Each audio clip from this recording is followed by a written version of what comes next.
real key here to me, the barriers to entry. Think about access to the tech. Anybody could try it now. Technical skills required to use it, no code. You don't need to know anything to use it.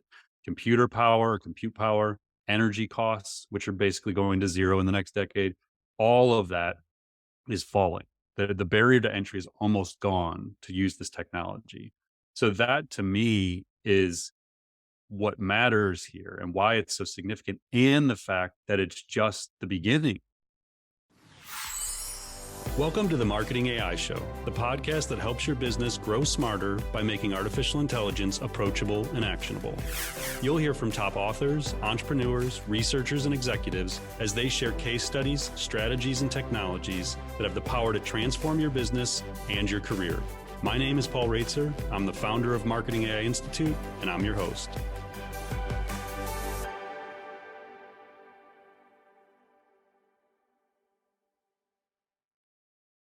Welcome to episode 25 of the Marketing AI Show. I'm your host, Paul Raitzer, along with my co-host, Mike Kaput. What's up, Mike? How's it going? Good. Back after, I think we had a 3-week break. Unintentional. Yeah. It was, we were sort of planning a impromptu Thanksgiving break week, and then it sort of rolled into Mike and I were working on a major release that I'll actually talk about in a moment. And it just is like, all right, man, we got to punt this. And then amazingly, thank you to the people who reached out and actually asked us, where is the podcast? I think sometimes as a podcaster, you just sort of create stuff and you don't really know if people are relying on it or listening to it at regular intervals every week at their gym, as one person reached out to us. So I apologize for our regular listeners. I wasn't sure we had that were letting us know, wanted to make sure everything was okay. And our podcast did not release on time. So we are back.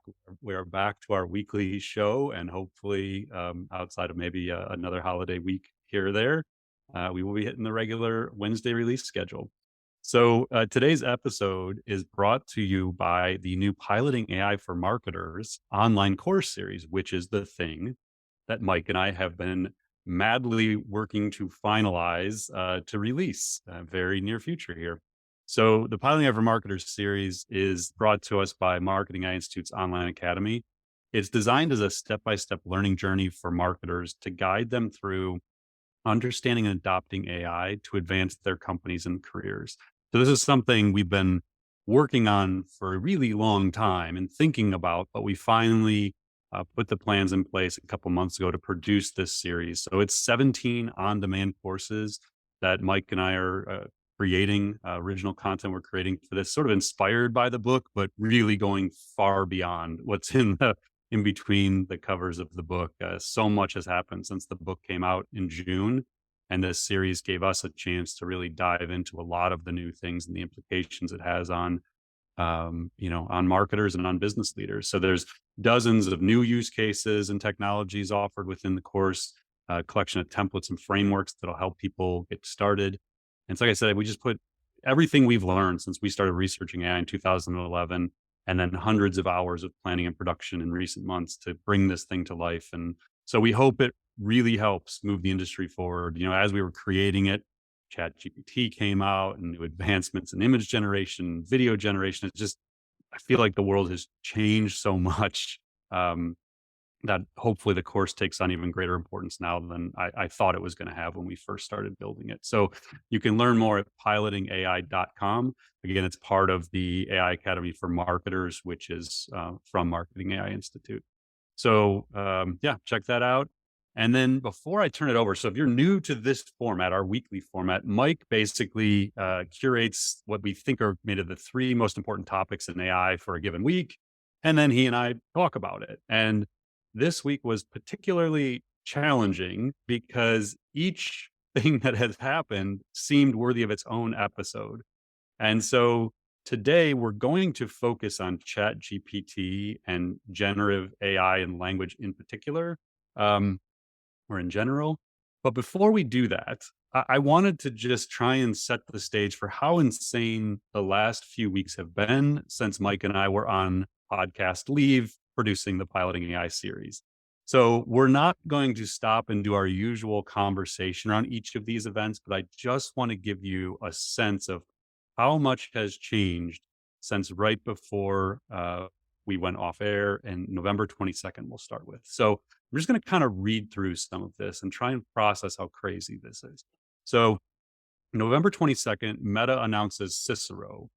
This is from Meta. I'm just going to read this. So games have long been a proving ground for new AI advancements. From Deep Blue's victory over chess grandmaster Garry Kasparov to AlphaGo's mastery of Go, the pluribus outbluffing the best humans in poker. But truly useful, versatile agents will need to go beyond just moving pieces on a board.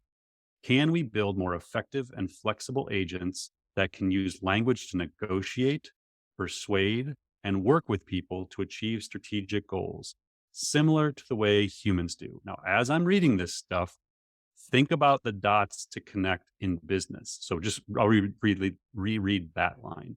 Can we build more effective and flexible agents that can use language to negotiate, persuade, and work with people to achieve strategic goals? So the rest of this I'm going to read here is not marketing and business specific, but keep that line in mind as I'm reading this.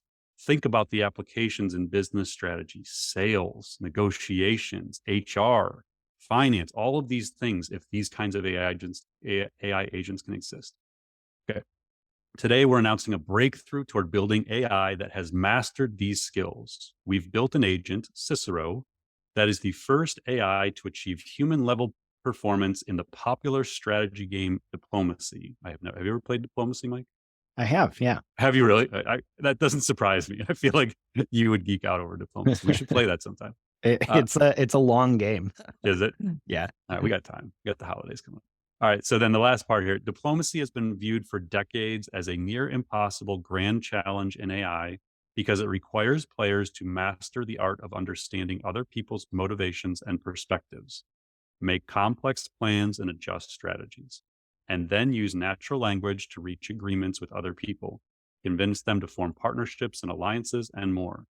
Cicero is so effective at using natural language generation to negotiate with people in diplomacy that they often favored working with Cicero over other human participants. Okay, I know I said we weren't going to stop and talk about each of these, but damn, dude. Okay, so just like 30 seconds, like what was your reaction to having someone who have played diplomacy of this sort of breakthrough in AI? Honestly, when I read this and knowing what I do, though it's been a long, long while since I played Diplomacy, but knowing what I know of the game and how much it relies exactly on that type of informal negotiation and relationships and arrangements between players, I am pretty stunned. This feels like one version of passing a Turing test in some ways. So Yeah. it is wild that an AI assistant can actually do this. And especially given, and I'm sure we'll talk about this, how early we still are, that we're able, this feels just as big to me in some ways for the natural language space and motivational space as the game of Go was to the overall deep learning advancements, I would say. It felt that way when I read it. And now it's so funny. Like, again, so much has changed. I really forgot about this one. So right before this announcement on Cicero, Meta also unveiled Galactica, a large language model that they let people test, and it got shut down after like 3 days because people were abusing it and showing all the ways that it could be misused. And so Meta had to make the decision to shut down Galactica. That happened in November as well. So since we anyway, yeah, just major stuff. And so it almost seems like the Cicero thing I didn't see. So I follow a lot of the AI influencers on Twitter in particular is where I get most of my news and curate most of my information. This was like a blip. Like it was the hot thing for a couple of days, and it was being talked about at the very high AI researcher levels, but it didn't make mainstream. And then I think whatever attention it should have gotten, we ran into November 30th when OpenAI releases ChatGPT, rather unceremoniously, by the way. Like they did not make a big push about this. Like I don't even know that there was a blog post about it, or there may have been a blog post on this one, but not the Da Vinci model. Like it was very subtle, just like, oh, here it is, like just on Twitter, like you can check it out now. Yeah, it was in doing some of the research for the podcast brief. Yeah, I don't even know if I even saw at the time the blog post or like the web page. It's not extensive. No. It's got like 3 paragraphs of content about what it is and what it does, and I think I just heard about it because the internet blew up shortly Yeah. after it was released. Yep. So the crazy thing, and again, we'll get more into ChatGPT in the rest of this episode. This is just the summary up front of other major things. But if I'm not mistaken, I went back in my timeline. I couldn't find when this one happened, but I think it was either the day or two before ChatGPT. OpenAI announced that there was an updated version of GPT-3 called DaVinci Mhm. 003 model. I don't know if that's how they actually say it. I can't find a formal announcement of that, but you can go into OpenAI's playground and test the new version of GPT-3 that's in there, this kind of advanced model. I used it. So I went into OpenAI's playground and I created a 440 word blog post. And all I said was write a blog post on how marketers can get started with AI. And it wrote it in about 10 seconds, cost me a penny. So they charge by tokens. So you can get 1,000 tokens for 2 cents, I think is the model, maybe. The equivalent is 1,000 tokens will generate about 750 words on the DaVinci model. I was paying the 2 cents. So the DaVinci is the most expensive, most powerful version of GPT-3. So for about a penny, I wrote a blog post that was 440 words long. And I can tell you, Mike and I worked together at my agency for 10 years. I owned an agency for 16 years. We were a content agency. So the content this created in draft form, not that I would have published it or passed it off to a client, but the draft form it created was better than I would have expected from a marketing writer with 3 to 5 years experience who already understood AI. Like if Mm. I gave this to a writer 3 to 5 years in, never written about AI before and said, write me a how to get started, it would take 10 to 20 hours because they would have to go research what is AI. I don't understand. I got to go figure it out. So I started thinking about like Mike and I used to have clients in like chemical engineering as an example. We're not chemical engineers, we're writers. So we would have to like dive in and learn chemical engineering to write a single 440 word blog post about chemical engineering processes. And so just like it illuminated to me how transformative this could be. And that was before ChatGPT. That was like a day or two Mhm. before I was playing around with the DaVinci model. Then they launched ChatGPT. And it's like, oh my gosh. And so like, well, again, we're going to spend the rest of the episode on that one. So I won't linger on this one too long. Okay. So that's November 30th. 30 days has November. So, okay. The next day, December 1st, no, 30 days in November. Comes DeepMind into the ball game. Don't forget about us. Kind of hold my beer moment. Okay, so mastering Stratago. Have you ever played that one? Stratago. I don't even know if I'm saying it right. Maybe as a kid, I don't Okay, recall that one as much, but yeah, okay, I've heard of it. It's a popular game.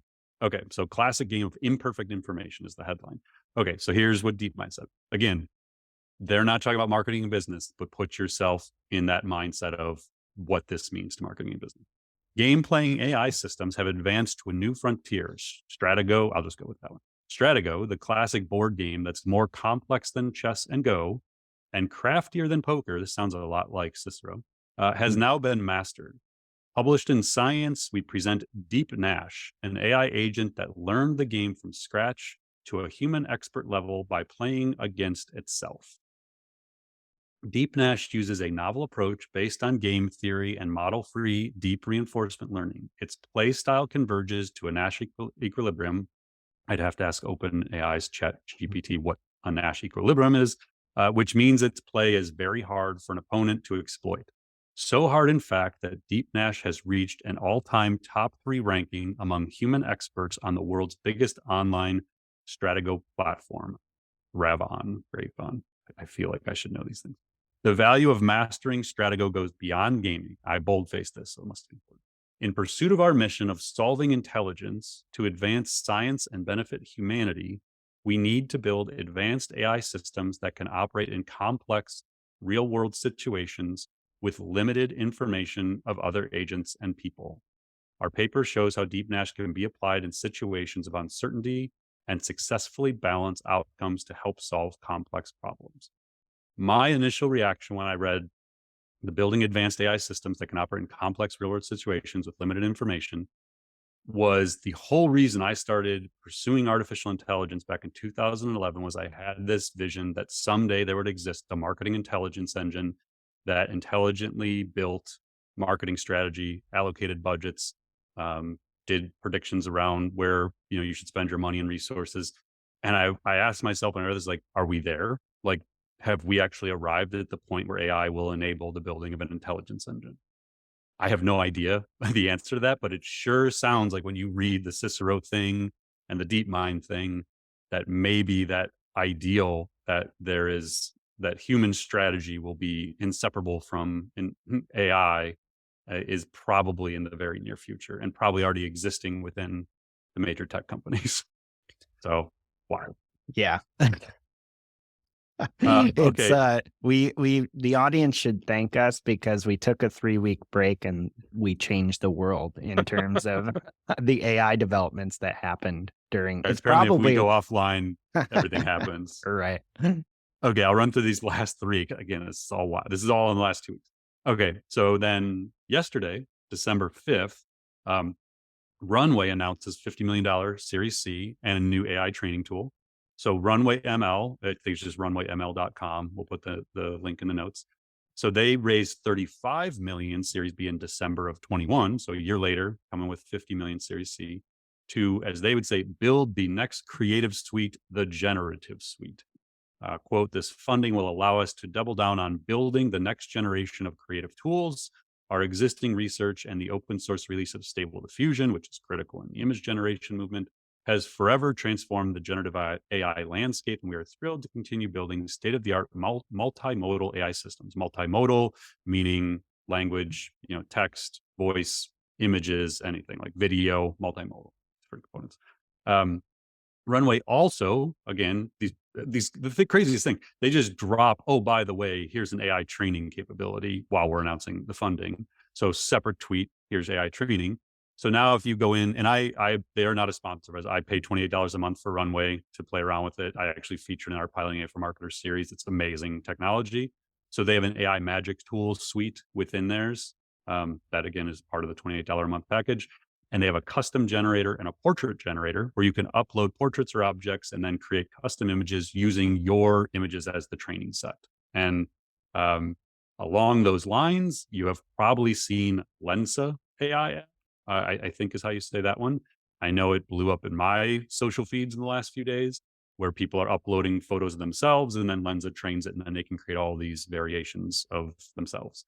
So our own Kathy McPhillips has a blog post on that we'll link to where she tested it. But it comes from, I think Prisma AI is the company that makes Lensa, an all-in-one image editing app with facial retouching capabilities. Sort of took social media over, as I said. Since 2018, Lensa, owned by Prisma Labs, has offered photo editing technologies, background blurring, filtering, face touching, borders, more. They recently made the news with these AI-powered magic avatars. Now, kind of comes with a disclaimer. Anytime you are uploading your information, images, videos, whatever it is, you are likely giving the rights to the creator to have access to your data and use it to train stuff. So this is a massive play to train an AI on people's faces in essence and whatever else they're using it for. So Kathy goes into that in her post where she kind of highlights some of the bias inherent. I've seen a lot of women online posting how it's sort of sexualizing women. So they're uploading normal photos, headshots, and all of a sudden it's a lot of inappropriate things being created by the AI. And again, it's if you understand how this stuff works and the bias that is inherent within it, it's kind of to be expected. This is sort of how these things play out. So that might be something you want to play around with. It sounds like you can do the same thing now in Runway ML. It seems like the same two technologies, which would you also notice people keep releasing same kind of stuff around the same time. It's almost like one person's released something like, oh shit, we got to get ours out of the labs and get it live, which sort of seems to be the case with the final one I'm going to touch on here, which is character.ai, which seems to have a lot of things that ChatGPT is enabling. And it was almost like, hey, maybe they were timing the announcement already. I don't know. But another company that we have talked about before, character.ai, they tweeted on December 5th that they had officially launched. Now, I thought they'd already launched. I wasn't aware that they hadn't launched. That's why I thought it was odd when I saw that post come up, like we've officially launched. But again, in their case, imagine everything it could do for you from being your own personal teacher. It's a chatbot, basically, a very intelligent chatbot. Being your own personal teacher, assistant, or even a friend. 2 months after launching in September, Their beta generated over 1 billion words per day. Hmm. Get a glimpse of the future, character.ai, this is from their stuff. And then from the blog post announcing it, so I just want to give you the context of why character AI matters, because you could look at it and be like, "This is kind of quirky." Like, the site doesn't look super impressive when you go there, but listen to who's behind it. So this is quoting from the founder. As an early engineer at Google, I've built AI systems used by billions of people, from Google's spell checker, quote, "Did you mean?" to the first targeting system for AdSense. I also co-invented transformers. Transformers are the fundamental basis for GPT. That's what enabled GPT to be built. So transformers are a massive innovation within our lifetime. Scaled them to supercomputers for the first time and pioneered large-scale pre-training, all of which are foundational to recent AI progress. That is true. He's not overstating that. While I am proud of launching the large language models revolution, that's quite a claim to be able to drop in a blog post, isn't it? I launched the large language model revolution. I'm even more excited about what comes next. My co-founder and I witnessed the technology's possibilities firsthand as we invented and led the development of Mina and Lambda. Lambda is Google's major large language model. With Lambda, we explored whether large language models could be engaged in open-ended conversation and quickly recognize their potential to help people. By putting users at the center of the interaction, conversational AI can handle dynamic tasks that require the exchange of ideas, clarification, and feedback in ways that caters to the user's individual needs and interests. Goes on to say, we started Character to lead the AI revolution and bring joy and value to billions of people at each step along the way. We were joined by a founding team of AI leaders from Google Brain and Meta AI, who are experts in deep learning, large language models, and dialogue. Long story short, legit. Like, pay attention to what this company is doing and what these founders are saying. It is often the way that we stay kind of at the forefront of what's going on. I watch very, very closely what the founders of the leading AI companies are doing. And the beauty is many of them are active online on Twitter and share their thoughts on things. And so you can learn a lot about AI by just staying close to what these people are talking about. And I'm telling you right now, they didn't leave Google without a really good reason and a belief that they can build something significant. So with that, that sort of leads us into chat and conversation and our main topic for the day of Chat GPT. Mike, I'm going to turn it over to you and get us back on track for the rest of this. No, I think that that's awesome. And there's so many things that have happened. And I think they are, as we're going to see as we pull these threads together, that they're all related and they have some pretty serious implications for marketers, business people, and honestly, probably society at large. I mean, just like a quick example with the character one and the Chat GPT, like my immediate question is, well, is every conversational platform previously obsoleted all of a sudden? Like, if I Yeah. have a conversational agent on my site, does it matter? Like, I'm probably on the phone with my conversational AI platform company saying, what is going on? Like, how does this affect what Hmm. you do? How does it affect? I don't know if they have answers for that, but that was my immediate thing, is like, this seems transformative. This seems like it may obsolete some existing tech. So we're trying to figure it out just as you are. In some cases, we're just asking the questions. So, really, the thing that kind of kicked off all of our speculation, kind of interest in this, is November 30th, which will probably go down in AI history as a big day because OpenAI launches ChatGPT. And like we've kind of talked about, it's a chatbot that anyone can converse with by typing in text prompts. Now, all you do is type in a question or a command, and ChatGPT produces a response. Now, that sounds really simple on the surface, but everyone in the AI world, and I think the general public is now starting to understand this, they're positively stunned by the result. And the reason for this is, Kevin Roose, a tech reporter at the New York Times, put it really well. He said, quote, Chat GPT is quite simply the best artificial intelligence chatbot ever released to the general public. And what we mean by that is that it's actually displaying already, it's been literally 5-6 days.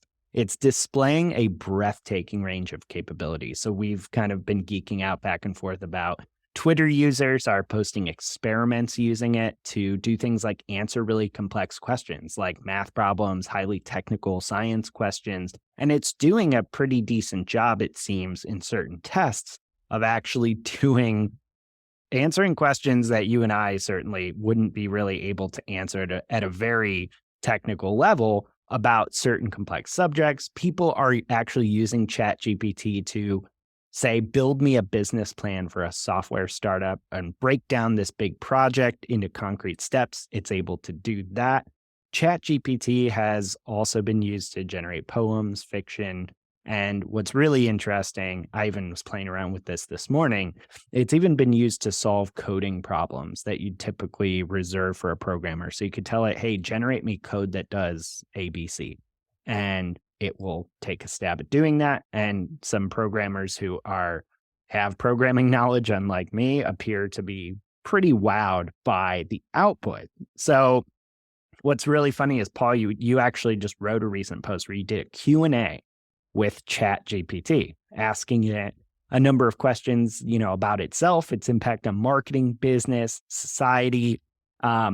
And when we asked ChatGPT, what is a definition of ChatGPT? Can you give us a definition of yourself? Here's what it came up with on the first try, no edits. It said, quote, ChatGPT is a chatbot that uses GPT-3, Generative Pre-trained Transformer 3 language model to generate human-like responses to user inputs in natural language. It can be trained on specific topics or domains to provide more personalized and accurate responses.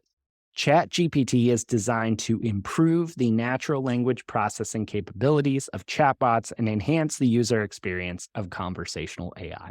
Now, that's a pretty awesome response. I just wanted to kick this off with Paul. It's pretty clear that ChatGPT is a big deal. How big is it? So my first reaction, and this is, I think I told you I was Zoom chatting with Mike, and I messaged him. I'm like, dude, this is crazy. I think insane was my word I used. And so what happened was I don't remember whatever day the post came out. It was like 4 days ago, like December 2nd, December 1st, whatever. The day after it came out. The night before, I'm laying in bed and I thought, it'd be interesting to interview ChatGPT and see what it says about itself. And so that was my first experience in the platform. Is I just went in and started having this conversation about it to try and understand it, to figure I'll just ask it. And so when I did that, what we ended up publishing was just, as Mike said, like no edits. It was just straight up, kept asking those questions. And I was asking it things like, what is it? How are marketers going to use it? How are writers going to use it?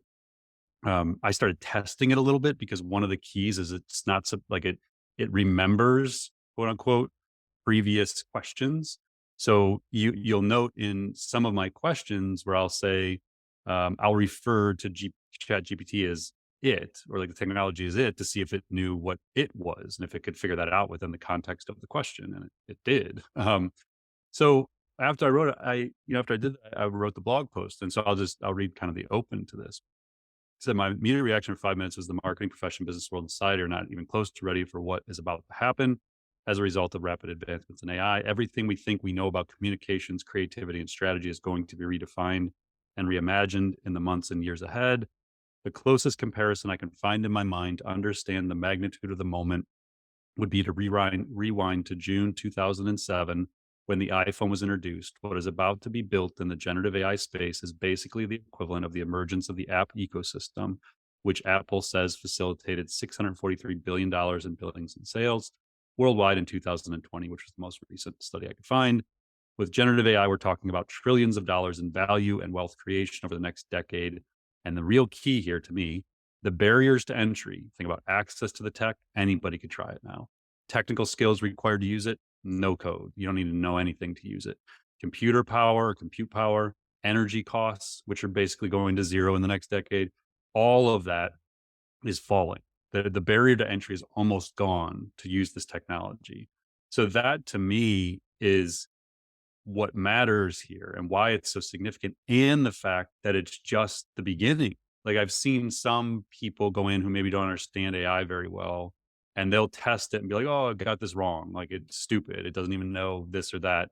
And it's like you don't get it. Like you're basically playing with a beta that's Mm, getting smart really fast because Sam Altman tweeted just yesterday, I think there are over 1 million users in the yeah. first 4 days. Think about the training data that they're getting. And some are theorizing that GPT or Chat GPT is just the prelude to GPT-4, that what they're doing is using Chat GPT as the training data to build and release GPT-4 potentially at the early part of 2023. So when you think of that, all we're seeing, and as powerful and as insane as it is, it's just the leading edge of where this is going to go. We're not, the innovation isn't stopping. It's probably going to keep accelerating in 2023. And that's the part that has me excited and terrified at the same time. I think I have equal parts excitement and terror. And I think some of a little bit of both you referred to a little bit before, just to kind of bring it to our background. You're absolutely right. I've created sample blog posts using this technology since it came out that are better than what one might hire, a content agency to create. And does that, again, we've talked about writing AI a lot on this podcast. This just feels different in the sense that I'm seeing stuff where I'm like, I don't know as a business owner who needed content or answers to some basic level, say, marketing questions, why I would need to ask someone else again. Yeah. And I think it kind of gets into, if anyone's played with Dolly or an image generation tool, because it's all this generative AI, it's this give it a prompt, it generates a thing, is basically what's happening here. And what we learned pretty quickly with Dolly was if you were a designer or an illustrator and like you knew different styles and different artists and different genres, and you could infuse that into the prompts you would give the machine, you could get magic back. Mm, Where if you're a non-designer like me and you're not like, you can't really explain things visually very well of what you want, you're going to be impressed, but you're going to be blown away. And I think right now we're at that phase with language generation where you could go in and play around with Chat GPT or GPT-3 in their playground, or, a writing tool like a Jasper or Hyperwrite or Write or any of these. And right. you could be like, nah, it's okay. Like I asked it to write a blog post for me. The blog post wasn't that good. So it's not going to replace my writing. And so you try it once and then you just think you figured it all out and you move on with your life. That's the problem. Is one, you may just not know how to prompt it very well. You might Hmm. not understand its full capabilities. And so the one prompt you tried or the three prompts you tried, you didn't get the results you wanted, you just give up because you don't think it's that powerful.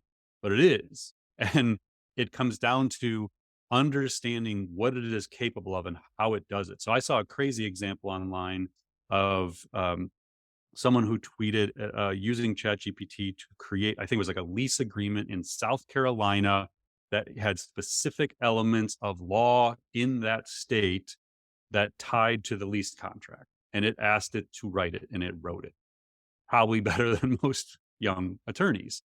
And so to your point, it's like it's not just a writing tool. Hmm. It is meant to help figure things out at scale in business, in society, in marketing, yes, and in writing, yes.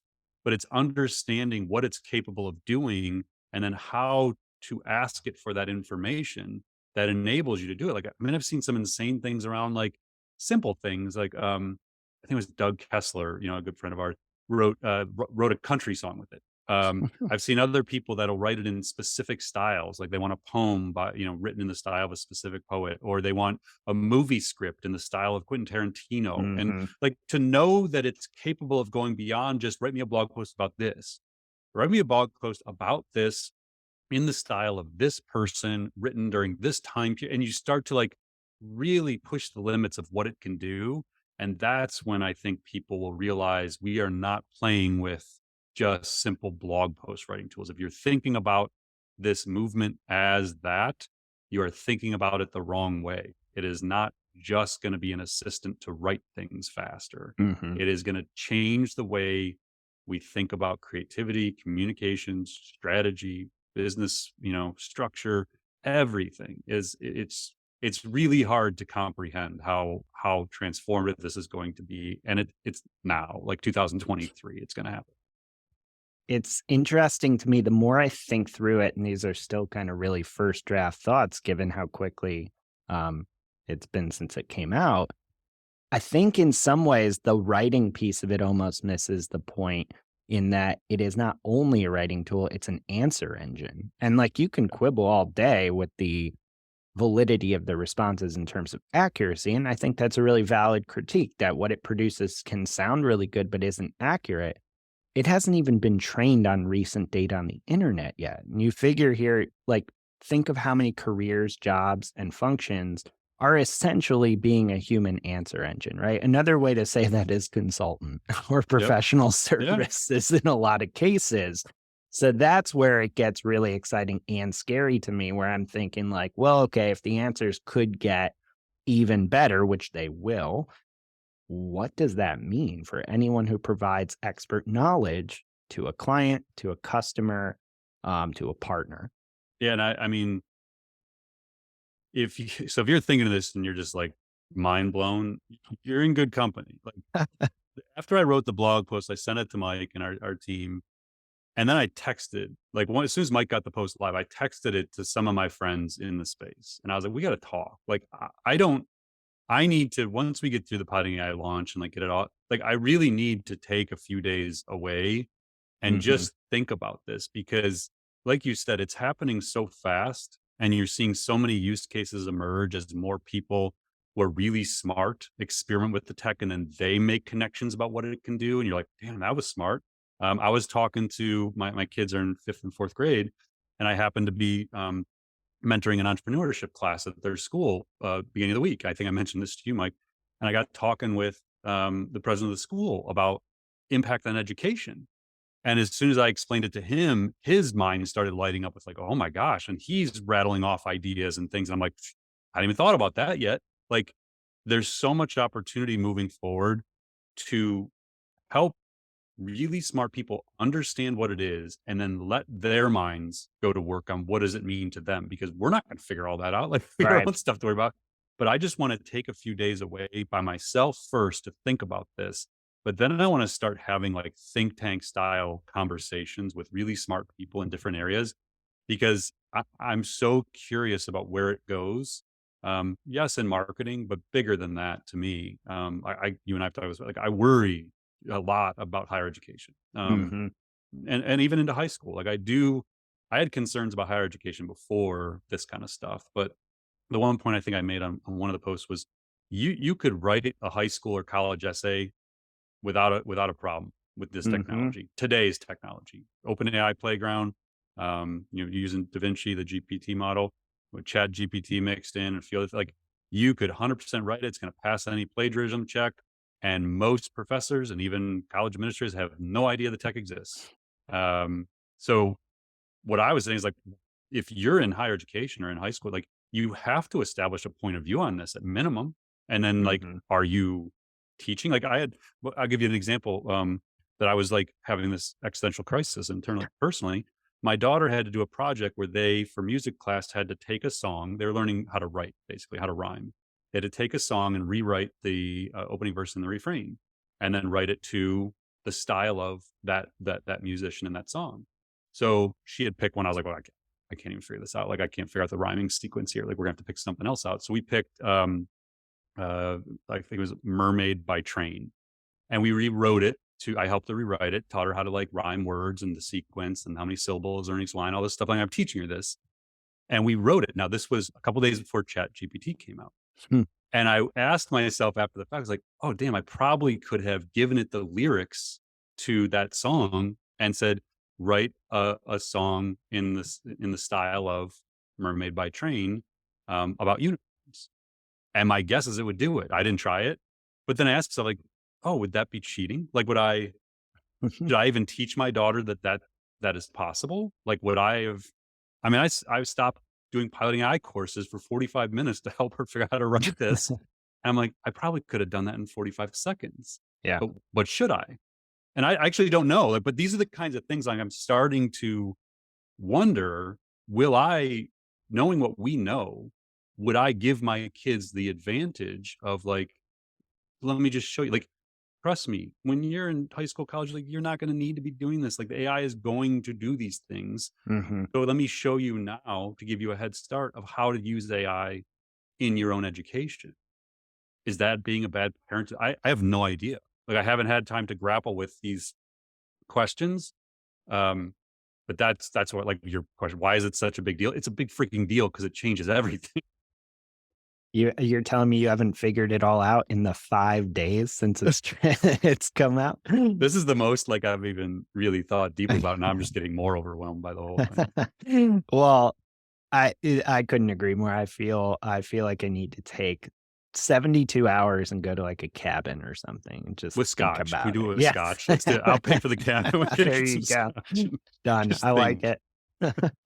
it. Now, I think this is really interesting too to kind of bring this obviously back down to kind of what we're doing every day, which is some form of marketing. And, I look at this as a bot that can essentially answer any question, write thoughtful content on any topic, create basic plans and strategies. This is obviously going to have a massive impact on marketers. And we asked ChatGPT how it will change marketing. I won't read the full response, but it started honing in on customer service and engagement, basically saying, this is going to upend conversational AI, or at least highly augment it and improve it, which I agree with.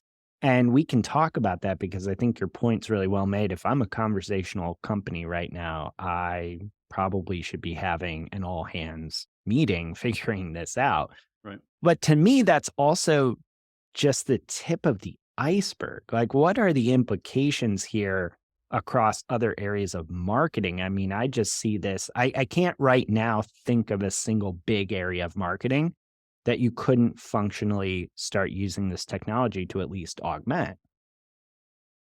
Yeah, I go through the list of the categories we teach about, that we write about, things like advertising and communications and PR and SEO and email and content marketing, um, analytics, like, and I can't come up with any where it wouldn't affect them. Customer service and experience, obviously. Um, but even strategy, like, like, Yep. as you were talking, I was thinking, like, oh, I should ask it. So, like, let's say the new piloting eye for marketer series, like, what messaging should I use to convince a writer that they should research and understand AI? Like, right now, if we were thinking about the ads we were going to create, or the social media shares, or the emails we were going to write, how would we do it? Like, you're trying Hmm. to get yourself into into the persona that you're writing to. You're trying to pick an individual to write to. You're trying to think about their pain points. You're trying to think about what is the problem they're aware of, what is the solution you offer, what's the value exchange. Like, we do all this as marketers, as writers, instinctually. Sometimes we don't even think about it. You are just sit down and you just write an email, like, Yep. and you just know what to write, or you write a blog post. But like you said, it's almost like this. You almost have this, like, research assistant where we say, well, let me see what ChatGPT says. Like, Yep. maybe it has an idea I'm not thinking of. So what messaging should we use um, to convince, I'm just going to do this like, writers to Yeah. care about AI? Um, So I just asked it, I don't know, see if this is going to be good. What messaging should we use to convince writers to care about AI? To convince writers to care about AI, you should focus on the potential benefits AI offers to their work. For example, AI can help writers by providing them with suggestions for words and phrases, organizing their notes and research, and even assisting with the creative process itself. Additionally, you could highlight the potential of AI to revolutionize the way stories are told and consumed, as well as the potential for AI to help writers reach new audiences through the use of personalized content recommendations and other tools. Overall, the key is to focus on the ways in which AI can improve the writing process and help writers to achieve their goals more effectively. Damn. That's Yeah, pretty damn good. it is not bad. Kind of first go. Um, and then my thought would probably be like, well, okay, what are the pain points writers have? Like, Yeah. again, the things that a good writer, a good marketer, a good strategist is going to mentally do themselves to arrive at an output. Hmm. What if, as you're asking yourself those questions, you're just also asking the AI? Maybe it's usable, maybe it's not. But now we're talking about, like you said, a consult, a Yep. strategy assistant. That's different. That is well beyond AI writing. It's, and that's, I think, like, the mistake people could make is that they think of it as too small. They don't think of the Hmm. bigger implications. Um, but yeah, I mean, there's so many, and I think the key is, if you're an advertiser by trade, if that's your main thing, or if you're a communications professional or a consultant, or email marketer, whatever it is, whatever you identify as in terms of the marketing realm, take this information and take a step back and think about what could it mean? Because previously it used to be we would go through these thought exercises. Well, what could the impact of AI be? And we were thinking into some unknown time frame in the future. Well, if they figure this out and this out, then it could change everything. I Mhm. think we're now at that point in the future we were looking towards. That now when we say, well, what could it mean? We're talking about in the next 30 to 90 days. There's very few AI innovations that I couldn't see happening in the very near future that wouldn't have a transformative effect on market. Like the Yep. tech is already there. We're seeing it. Now you're going to have really smart entrepreneurs and business people that come up with like mind blowing applications of it. And that's where the innovation is going to just take off. Like 2023, again, I think I've said a few times, like it's just going to be weird. Like I don't know how to explain it. It's because we know there's more coming. Like Yeah. this is going to improve in the next 3 months. So you may be listening to this in early 2023, and the stuff we're talking about is already like, "Phew, I can't believe they were only talking about that in December. Like, look what we have now. It's gonna happen.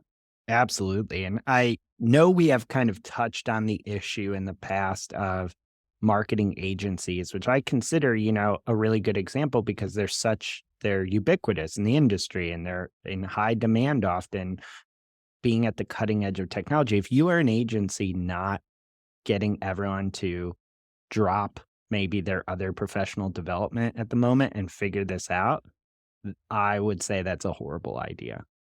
Yeah, their job might not exist in 12 months. So Right. I'm with you. Like, I have no, I don't have a what is a horse in the race is the right word. Right. Like, I don't run my agency anymore. I sold the agency last year. I don't spend my time thinking deeply about how to infuse AI into an agency, but I ran one for 16 years. And there are definitely those moments where you're just kind of driving in the car and you're thinking, like, my gosh, if I was still running an agency, or if I have a lot of friends who still run agencies Mhm. and, we're still close with the people running our agency. Um, it is so ripe.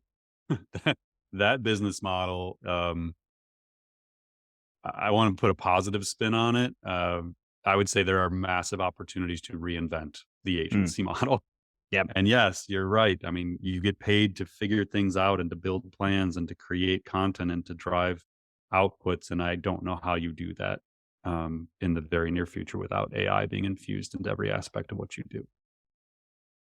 Couldn't agree I don't know how more. else to say.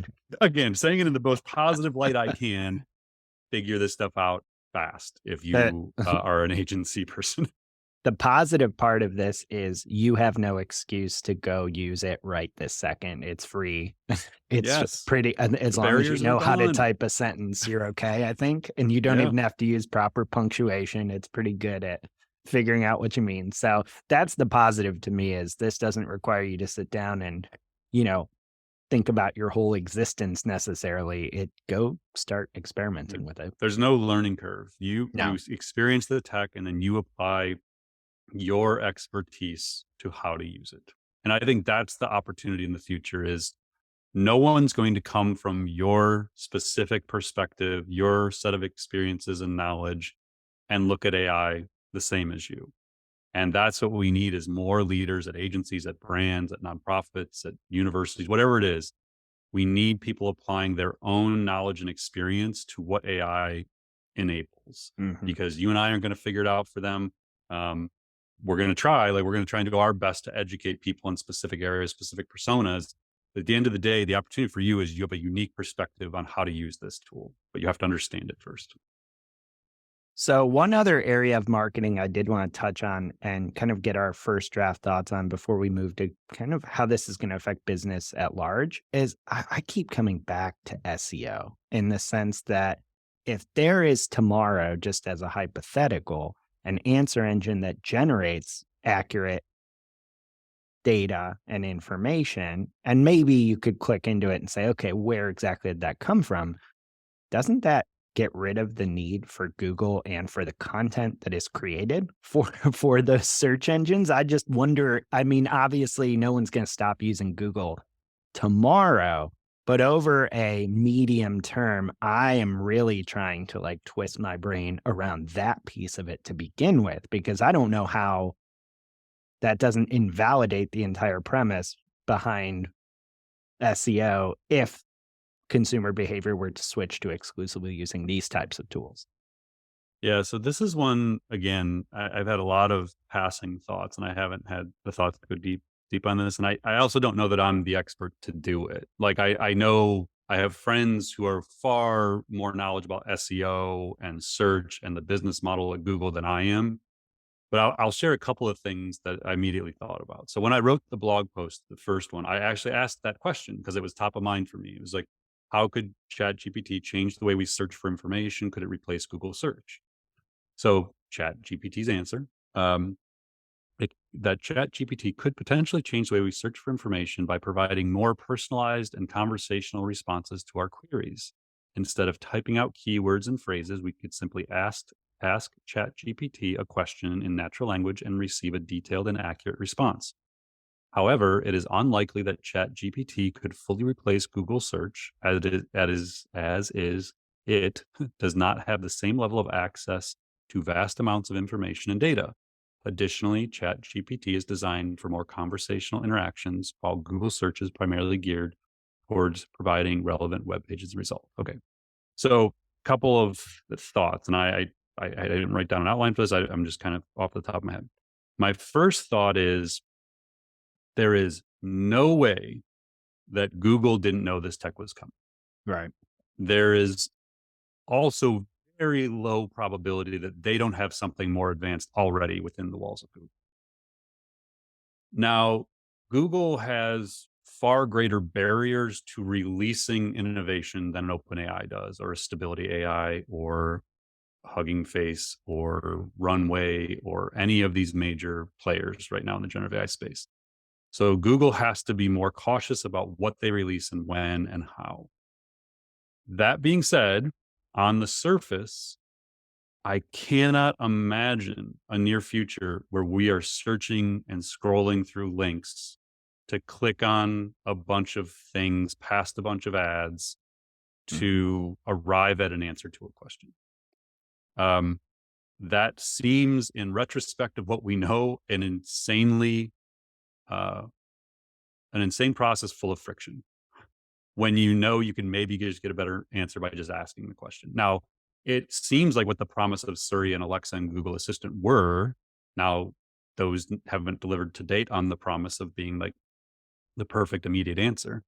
So I do think that there is massive disruption in the near future for search as a whole. Um, I have to imagine Google knows that and has a play in mind, but I'm not smart enough to figure out how they pivot their entire revenue model, which is Mhm. dependent upon ads and search, to do that. How you cannibalize yourself there and come out ahead. So that's one thought is I think it has a major impact. I just don't know what it is, but I think Google probably does have a plan. The second thing I think about is are we on the cusp of one of the greatest comeback stories in business history being the Microsoft Bing search engine? Mm. Um, So when Microsoft did the $1 billion exclusive license with OpenAI for GPT technology, and then I believe did a follow-on investment in not too distant past, I can't imagine that Satya Nadella would have done that without a of first refusal to acquire OpenAI if they sold. So Mm. there was that immediate thought to me of like, shit, does Microsoft just buy OpenAI? Could they even buy them? Like, I think if I'm not mistaken, OpenAI has like a $40 billion valuation right now and a 500x revenue multiple. Like it's wild. Um, would they even want to sell? Like, I have no idea, but it would seem that Microsoft has first preference. I'm just, again, making assumptions here that if they wanted to, they could go hard at OpenAI and potentially acquire them and own the future of search. Mm. So if you think about how Google just came to just dominate search and everybody else who played, including Microsoft with Bing, just sorry, like game over. And wouldn't that be wild if this reinvented search and it was Microsoft that ended up with the keys to the kingdom? and again, this is total theory, total just like thinking out loud, but I'm wildly fascinated to watch where it goes. But again, I would not sell my Google stock. I would not Hmm. assume Google is not smart enough to solve this. They bought DeepMind in 2014. Microsoft wanted DeepMind then. Yeah. Um, they have they have the benefit of um, some amazing talent and billions of dollars in AI research. So I think Google has another play to be made in the near future. I don't know what it is though. I think something you said there really jumped out at me is that so I'm interested, really interested too, in kind of the Google versus Microsoft versus whoever. But I think especially too, if you're trying to wrap your head around this, it's not always just about who's going to win. You said something that I have a hard time envisioning a future where we're clicking on links and scrolling through websites to try to find information when this technology exists. That statement alone should have a lot of people really sitting down and thinking about what that means. And yeah, like we said, I don't know what that means yet. Right. And what Until we about get website traffic? right. Like I have no idea. I haven't again. I would love to get some brains together in this world Yeah, and like grill them because I wonder like, well, if there is this brilliant AI that knows everything and it can just ask it a question and you never have to come to our website or any there's media no company or such thing as organic yeah, like traffic in what do that blogs future. exist for other than to train the AI how to answer the question? But yeah, Right. we have no traffic anymore for organic search. And is that the I don't know. Like I Yeah. don't know. It's making me want to like set up a think tank and like really figure this stuff out there. That's awesome. Yeah. So I think in kind of the remaining time left, I think there's just so many, and it's so much, such a big topic for a single podcast episode. So I'm sure we will dive further into this in the coming like weeks and months as the world gets crazier. But I do kind of want to maybe riff a little bit more on kind of how this is going to change business just in general as we know it to really just, I guess, hammer home for the audience like the magnitude of this. And a couple things online in my research jumped out. Now, these are disparate and kind of more random tweets and conversations online, but I think there's an interesting set of dots to connect here. And one of them, and you've referenced this, is so first off, I saw a tweet from Will Summerlin, who is someone at ARK Invest, which is a major investment firm, tweeting that AI training costs in general are declining 60% year on year. And if you really gamed out that math, it would be about it took about $5 million to train GPT-3 in 2020. So this wondrous technology we're talking about, 5 million probably sounds like a lot to me and you, but like to a big company is nothing. So that same level of performance, they estimate would cost $500 to train in 2030. So he calls this AI training is Moore's law on steroids. So keeping that point in mind, we also have some tweets from various people about the idea that these complex technical tasks like coding are now getting opened up to non-technical people because we can now prompt a machine with simply writing, hey, could you build me an app or a code block that does A, B, or C? And one of the guys who's really at the forefront of a lot of AI, Amjad Masad, who's the founder, CEO of Replit, which is kind of a developer framework, predicted that there's going to be 100x productivity boost thanks to AI, especially among programmers. So when I hear these stats and I see some of these conversations and start connecting the dots, honestly, I kind of see the stage set for both monumental disruption of the existing order of business as usual and the economy and jobs.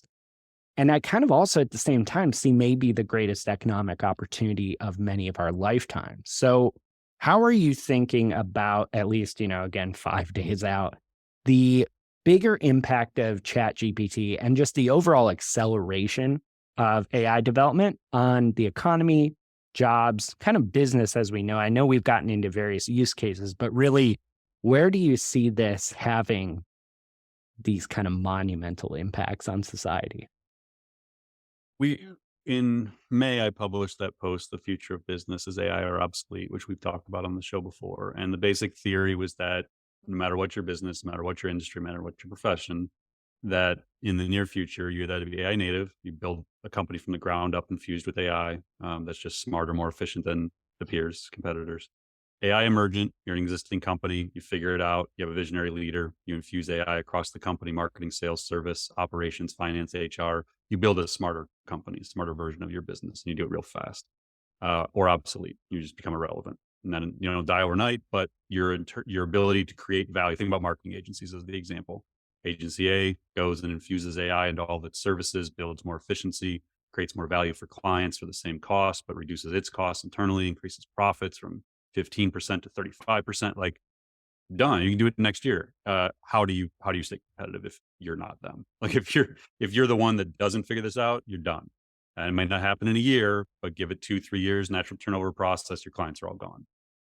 I think when I wrote that post, I thought it was realistic that we were looking at a 5 to 10 year window. That by the end of the 10 years, you'd probably be at the stage where it was probably like 80-90% of the companies were AI emergent and everybody else had just gone out of business, that they couldn't compete anymore. Mm. I think what happened with ChatGPT, some of the stuff we talked about beginning with Cicero and deep minds of innovation, I almost wonder if that timeline didn't dramatically accelerate. If we're not now looking at a 3 to 5 year window for a lot of these industries. So again, like, yeah, let's take one you think is safe. Let's assume lawyers are safe, that Mm. attorneys could wait a while, law firms in general. Um, I could have heard an argument that that was true back in May when I wrote the post, that maybe they had 5 to 7 to 10 years because they got legacy relationships and all this stuff. And now I look, I'm like, yeah, I don't know about that. Like, if um, so let's say I'm going to raise a round of funding, that I want to raise a Series A, that I'm a SaaS company where I'm raising a Series A, and I'm doing it through convertible notes, or maybe I'm going to raise through traditional vehicles. I'm going to do a valued round. I got all these questions. So I went through this raising a seed round. I had no idea what a convertible note was. I didn't know what a valuation cap was. I didn't know any of this stuff. But I raised $1 million seed round for the Institute. Now I have a great attorney, and they were phenomenal, and I couldn't have done it without them. But in retrospect, 70% or more of what I spent to do that seed round was being educated on all of these things. Like, what is a template contract for this? Okay, we'll use a KISS template, or we'll use this. Okay, what is that? And I'm like, so I'm Google searching, they're spending billable hours doing things. And so I wonder, in the future, couldn't I just say, like, I'm a media company. I want to raise a seed round, $1 million seed round. What should I set my valuation cap at? What is a valuation cap? What should I set it at? And I start going through, okay, can you spin me up a sample contract? Now, Mhm. I still need my attorney to make sure it's all factual, because the AI gets stuff wrong all the time. It doesn't know facts. It just, like, it makes stuff up. So I still need the human in the loop. I still need the attorney in the loop to do these things. But I start to look at that profession and say, wow, there's a lot of knowledge that you're paying for with Mhm. attorneys. The same with agencies and consultants. You're paying for knowledge that could be at your fingertips and maybe better for them from the people you're paying it for.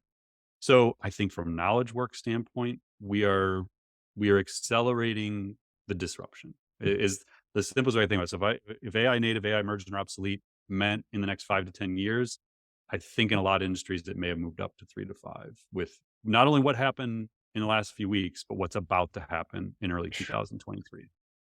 Yeah, that's a really good point, and I think it's also worth reiterating for our audience, because I often fall into this trap of thinking like innovation is just this clean thing, like you're either disrupted or you're not, and, like, that's true, but also not every single person needs to be replaced, or AI doesn't have to suddenly be superhuman at being a lawyer tomorrow to radically change the economics of that industry, right? You might still have the top 15% of lawyers on the planet may get paid. They might 10x their income, but will there be negative effects on the other 85%? So I think it's worth there's no way to predict that, but it's worth people taking this seriously now, even if the technology is imperfect, because you don't need to hit 100% disruption or displacement to truly transform an industry. I mean, it's often rarely how it works.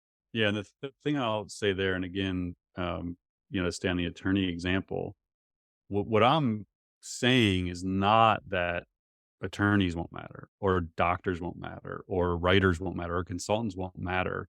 But what I wrote in one of the recent my LinkedIn posts, so I used a quote from Curtis Langlotz, who's a professor of radiology and biomedical informatics at Stanford University School of Medicine, and he had a quote in 2018 in a paper about AI that said, "AI won't replace radiologists, but radiologists who use AI will replace radiologists who don't." Mm, I think that is replace radiologists with X. So whether it's marketers, writers, designers, lawyers, accountants, brokers, developers, engineers, whatever. So I think the future is that I love my attorney. Like, I wouldn't trade him for anything. The insane knowledge, amazing network, does incredible value add stuff for me all the time.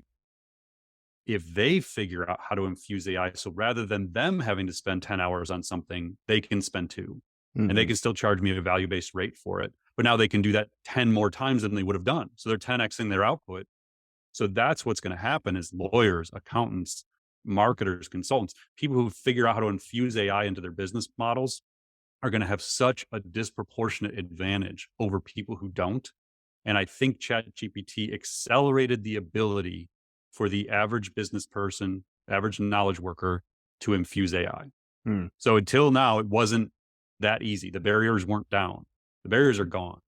And so now anybody, again, I give my kid's school president, he was on Chat GPT, like then was showing him Dolly, like, here, go get Dolly. Like, so you can start at any level in any profession, you can start experiencing it.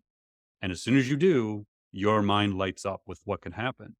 And so again, I wouldn't put it past like great developers and brokers and attorneys. Like they're gonna figure this stuff out, but there's gonna be a lot who don't because they don't Mm. think it matters and they think it's just a trend and there's no motivation there. But it's gonna happen. That's such a good point that I think is worth reiterating is this idea that why this matters so much is the democratization of getting AI in the hands of all these different domain experts. Like you said, we can't solve for every use case. We don't know everyone else's industries. Every single person out there represents an opportunity for someone to understand both the technology of AI, which is the newer thing we're talking about, with marrying their 30 years of experience in some industry none of us have even thought of using AI in. That to me is really exciting. And I think every single one of those people represents the true disruption of this technology. So, I understand people's skepticism out there, but that point would give me some pause and say, wow, now that everyone and anyone can experiment with this stuff, you just unleashed all the smartest people in every industry on the planet figuring out if they so choose how this could work in their domain. Yep. Yeah, I think that was, I mean, I've said it before. I think the accessibility of AI is what changed everything. Dolly was the start to me in April when it came out, whatever, May, June, you could get off the wait list and use it. And once you could use it, you could understand it. And once you understand it, you connect the dots to the impact it'll have on you. And so that's the genius of the OpenAI model is like make the stuff free at first, like put it out there. Not only do they learn from how people use it and training data, Mhm. it creates a wider understanding of what's possible. And so, yeah, I mean, it's we are in for a wild ride, and I don't think there's a profession that isn't changed by it. It is exciting, it is terrifying, it is unfamiliar and abstract in terms of the impact it'll really have. But I think you're just going to see this level of innovation that we've been experiencing the last few weeks. I think it's going to continue. I mean, you're going to be seeing weekly new stuff coming out, new companies, new technology, new use cases in industries you couldn't even imagine that come up with creative ways to do it. I think that's the part that's really going to really accelerate the exponential curve of AI adoption is all these innovative use cases for it now that everybody can use it. Well, given that, I mean, maybe I'll have to manifest this into reality. Maybe we have to go to 2 times a week on the podcast. I know Yeah, Kathy would that's be happy. hubris coming out of a break of 3 weeks, but I mean, we honestly could do a daily on this at this we point, really especially if can. we start interviewing people who can figure this stuff out. Like if we No started interviewing kidding. people who are building this stuff. So Yeah. yeah, I don't know. Maybe when we retire from actually building the institute, we'll just do the podcast every There day. you go. Well, I know we're getting to time here, but any final kind of closing thoughts? I mean, we've covered a lot of ground and I feel like we've still only scratched the surface. I'm super excited, but I'm also like, whoa, okay, gotta Yeah. move, gotta go figure this out.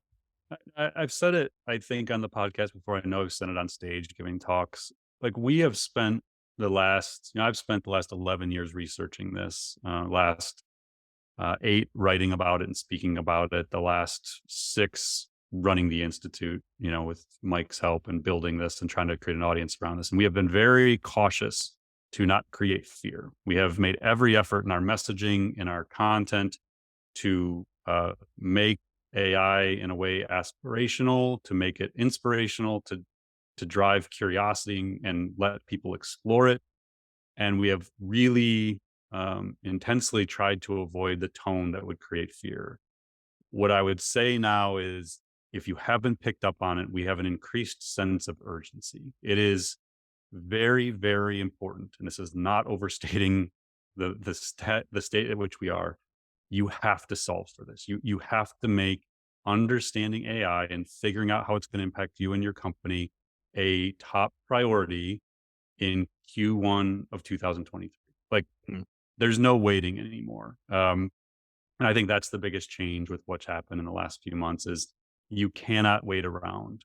You have to solve for it. You have to figure out how it's going to impact your company. You have to figure out how you can take advantage of it in your career. That's the Piloting AI for Marketers series I mentioned at the beginning. That's why we built it. It's like, okay, everyone has to solve for this. What do they do? We can't just give them 50 courses to choose from. We can't just say, go read 900 blog posts. We had to create a learning journey. And so that was where it came from, was this need of like, we have to solve for this. We have to help people figure this out. And so maybe that's the path for you, or maybe it's just doing your own research. Whatever it is, commit to yourself that you have to do this.